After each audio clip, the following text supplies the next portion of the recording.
ఆఫీస్కి తీసుకొచ్చి సోషల్ మీడియాలో ప్రభుత్వానికి అనుకూలంగా మాట్లాడించమని చెప్పేసి తీసుకొచ్చి మాట్లాడించట్లేదా? ఆ అమ్మాయి విజయవాడకు వచ్చి మాట్లాడలేదా? తీయండి ఆ కాల్ రికార్డ్సు. సజ్జల కుమారుడు అమ్మాయితో మాట్లాడిండో లేదో చూద్దాం భార్గవ్. మీరిట్లా మీ సోషల్ మీడియాలో ఈ వైసీపీకి పిచ్చి పరాకాష్ఠ చేరింది, పబ్లిసిటీ పిచ్చి పరాకాష్ఠ చేరి ఇదిగో ఇలాంటి పనులు చేస్తుంది. మొన్న ఒక అతని చేత కూడా చెప్పిస్తారు, మనందరికి గుర్తుంది. అతనికి 3 కూతుర్లు ఉన్నారంట. ఒక కూతురు సివిల్స్ అంట, వాలంటీర్గా పనిచేస్తుందంట. ఇంకో కూతురు ఏదో చదివిందంట, ఎంబీఏ చదివిందంట, ఇంకొక వాలంటీర్ చేస్తుందంట. ఇంకొక అమ్మాయి గ్రాడ్యుయేషన్ అంట. కడుపుకు అన్నం తిన్నాడు, వాడికన్నా అన్నం ఉండాలి. అన్నం తినడు వాడు, ఏం తిన్నాడు వాడు, మనిషి వాడు. ఆ వయసున్న అతనికి ఐఎమ్ వెరీ సారీ లాంగ్వేజ్ వాడుతున్నందుకు. అంటే వాళ్ళు చెప్పమంటే తినమంటే ఏ గడ్డి అయింది అంటారా? ఆ వయసున్న వ్యక్తి ఏంటి, తనకు 3 కూతుర్లు ఉంటే సివిల్స్ అంటే ఏంటి, ఓ ఐఏఎస్, ఐపీఎస్, ఐఆర్ఎస్, దాదాపు 2 లక్షల రూపాయలు జీతభత్యాలు వాళ్ళ అలవెన్స్లు ఉంటాయి స్టార్టింగే. అలాంటి అమ్మాయి అంటే జగన్మోహన్ రెడ్డి గారి కోసం 5,000 రూపాయలకు వాలంటీర్గా చేస్తుందంట. ఇంకొక ఆమె ఏదో ఎంబీఏ చదివి 5,000 అవుతుందంట. ఇంకొకరు డిగ్రీ చదివి 5,000 చేస్తుందంట. అంటే ఎందుకు చెప్తుందంటే వైసీపీ పిచ్చి పరాకాష్ఠ చేరింది, పబ్లిసిటీ పిచ్చి పరాకాష్ఠ చేరిందంటానికి అది ఒక ఎగ్జాంపుల్, చిన్న ఎగ్జాంపులే. అలాంటిదే ఇది. 4 సార్లు అమ్మఒడి ఇచ్చి 5 సార్లు ఇచ్చానని చెప్పేసి దాంతో ఫిక్స్డ్ డిపాజిట్లు చేసుకున్నారంట, రెంట్లు కట్టారంట. అమ్మాయి చేత చెప్పించి పాపం వాళ్ళని రోడ్డున పడేశారు. పడేసి చెప్పే కదా, పోలీసు వాళ్ళు ఏమో ఎఫ్ఐఆర్ 174 సిఆర్పిసి. కానీ పెట్టాల్సింది ఏంటి, మీ సాక్షి ప్రకారము, మీరు చెప్పిన దాని ప్రకారము 2 ప్రభుత్వమే కదా, మీరు 306 పెట్టాలి. మరి ఏంది డ్రామా ఇది అంటే, ఏదో అప్పటికప్పుడు ఎవరికో ఏదో ఒక ఆలోచన వచ్చింది మీ పార్టీలో ఒకడికి. దీన్ని మనం శవ రాజకీయాలు చేస్తే ఎలా ఉంటుంది? మీ అందరికి గుర్తుంటుంది, 2019 మార్చి 15న వివేకానంద రెడ్డి గారు చనిపోతే ఫస్ట్ గుండెపోటు అని చెప్పారు, వాళ్ళు చంపేసి. తర్వాత ఎటు చనిపోయిన వ్యక్తి చనిపోయాడు కదా, దీన్ని మనం శవ రాజకీయం చేద్దాము, టీడీపీ మీద వేద్దాము, మనం లబ్ధి తీసుకుందామని చెప్పేసి మళ్ళీ ఇది నారాసుర రక్త చరిత్ర అని చెప్పేసి సిగ్గు లేకుండా అదే సాక్షి పేపర్లో మార్చి 16, 2019 ఇట్నే ఇప్పుడు ఈ అమ్మాయి ఎలా కవరేజ్ చేశారో అలా రాశారు. తర్వాత ఏమైంది తెలుసు కదా, ఇప్పుడు వాళ్ళ వైఎస్ కుటుంబం మొత్తము జైల్లో ఉన్నారు. భాస్కర్ రెడ్డి గారు కావచ్చు, మిగతా వాళ్ళు కావచ్చు. అవినాష్ రెడ్డి గారి మీద ఎఫ్ఐఆర్ బుక్ అయింది, నాంపల్లి కోర్టుకు వారం తిరుగుతుండు. మీరు చంపింది, మీరు చంపకపోతే సిబిఐ వాళ్ళు ఎందుకు కేసులు పెడతారు మీ మీద? ఎందుకు జైల్లో పెడతారు? ఎందుకు కోర్టుల చుట్టూ తిరుగుతున్నారు మీరు? అలాంటి నారాసుర రక్త చరిత్ర ఇది. అసలు నాకు ఇప్పుడు అనుమానం వస్తుంది, అసలు ఆ అమ్మాయితో మీరు పిలిపించి మాట్లాడుతున్నారు. ఇంకోటి ఏంటంటే, అంటే ఎంతవరకు కరెక్టో తెలియదు కానీ లైంగిక వేధింపులకు కూడా గురైందని చెప్తున్నారు ఆ అమ్మాయి మీ పార్టీ ఆఫీసులో. ఈ వీడియోలు చేయించే టైంలో పెట్టండి, బయట పెట్టండి మీ పార్టీ ఆఫీసులో ఉన్న వీడియో ఫుటేజ్లు, ఆ అమ్మాయి కాల్ రికార్డ్సు, ఆ అమ్మాయికి మీ వాళ్ళు ఎవరు కాల్ చేస్తున్నారు, ఆ అమ్మాయి బ్యాంక్ అకౌంట్స్. క్షమించాలి ప్రజలు కూడా, ఒక చనిపోయిన వ్యక్తి గురించి ఈరోజు ప్రస్తావన తీసుకురావడం అంటే మాకు బాధగా ఉంది టీడీపీ తరఫున.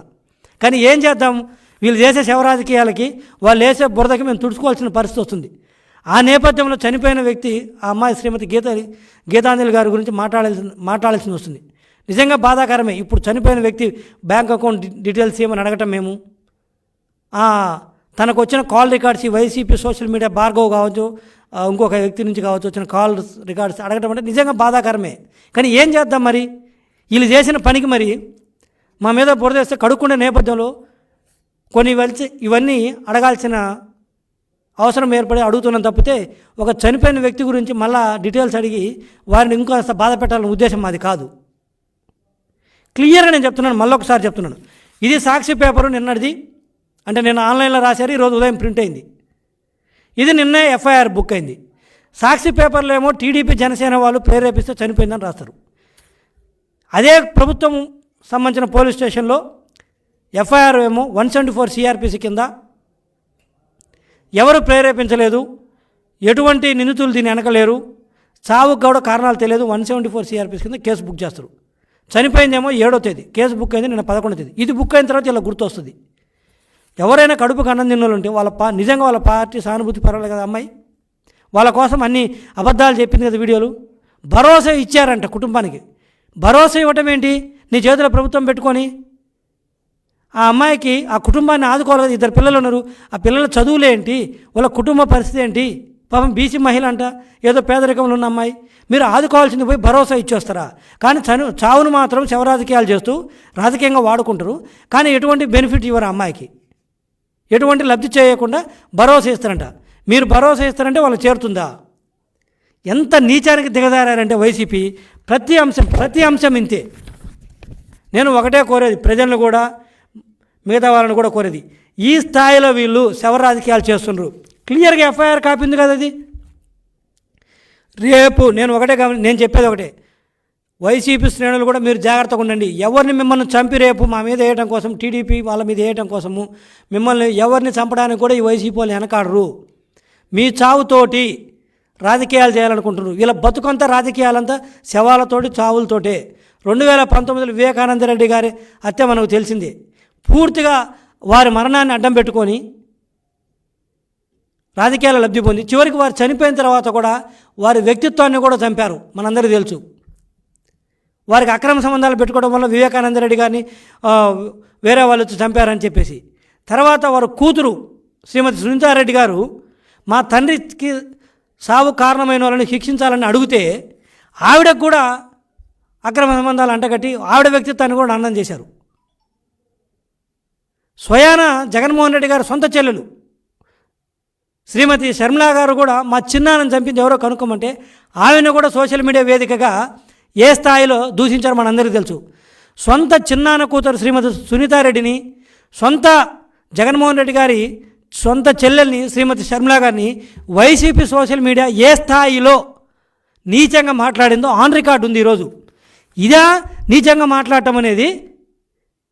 ఏమ్మా నీకు 4 సార్లు వస్తే 5 సార్లు వచ్చిందని అబద్ధం చెప్పావని టీడీపీ వాళ్ళు జనసేన వాళ్ళు అడిగితే ఇదే నీచంగా మాట్లాడటము?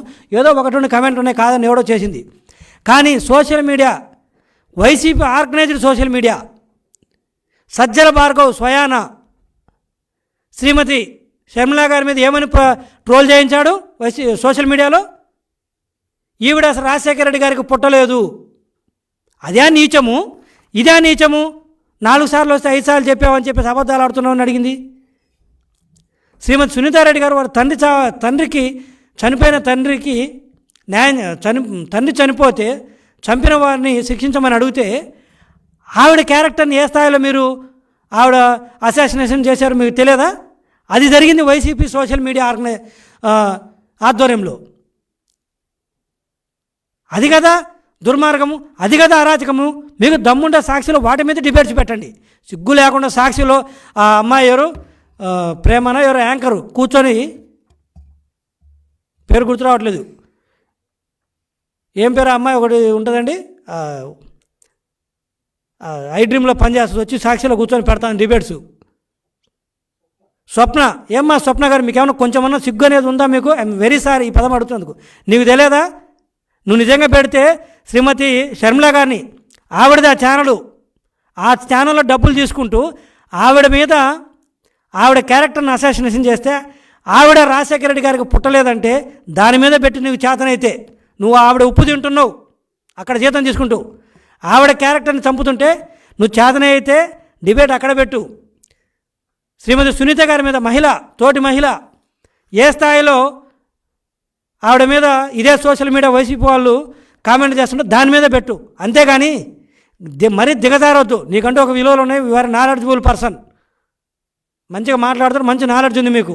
కానీ ఎందుకు ఏ స్థాయికి దిగజారుతున్నారు మీరు? ఏ స్థాయికి దిగజారుతున్నారు? దేని మీద పెడుతున్నారు? చేతనైతే ఈ గీతాంజలి అనే ఆవిడకి మీరు న్యాయం చేయండి ప్రభుత్వం తరపున. మీకోసం బతుకున్నప్పుడు పాపం చెప్పింది కదా, మీరు చెప్పిన అబద్ధాలు. ఇదండి జరిగింది. వీళ్ళు చేసే దుర్మార్గాలు ఎలా ఉన్నాయి? నేను ఒకటే చెప్పేది వైసీపీలకు, ఇంకా దాదాపు 1 నెలన్నర ఎన్నికలు ఉన్నాయి. ఈ నెలన్నర అంటే ఈ 45 రోజుల్లో జాగ్రత్తగా వైసీపీ వాళ్ళు, ముఖ్యమైన లీడర్స్ కానీ, ముఖ్యమైన సానుభూతి పరులు కానీ బతకడానికి ట్రై చేయండి. ఎక్కడ మిమ్మల్ని చంపేసి వీళ్ళు ఆ సానుభూతి కోసము, మా టీడీపీ మీద వేయడం కోసం మిమ్మల్ని చంపేసి ఆ సానుభూతి ద్వారా ఓట్లు పొందాలనుకుంటారు. మేము చెప్పగలిగింది ఒకటే, మేమేదో బురద దుడుచుకుంటాం వేసుకుంటే, కానీ మేము బురద దుడుచుకున్నంత ఈజీ కాదు మీరు చనిపోతే మీ ప్రాణాలు తిరిగి రావటం. మేము బురద దుడుచుకున్నంత ఈజీ కాదు మీ కుటుంబాలు ఓటున పడితే బతకడము. చూసుకోండి, అలాంటి రాక్షసుల నుంచి జాగ్రత్త చూసుకొని ఉండమని కోరుకుంటున్నాను మిమ్మల్ని కూడా, వైసీపీ శ్రేణుల్ని. అదేవిధంగా ప్రజలను కూడా ఇటువంటి దుష్ప్రచారాన్ని నమ్మాల్సిన అవసరం లేదు. వీలైతే ఈ శ్రీమతి గీతాంజలి కుటుంబాన్ని ఆదుకుందాం అందరం. వాళ్ళు దరిద్రులు ఎటు చేస్తే చేశారు, మనమన్నా ఆదుకుందాం. రోడ్డున పడేస్తారు వీళ్ళు అంతే. సో గమనించగలమని కోరుకుంటూ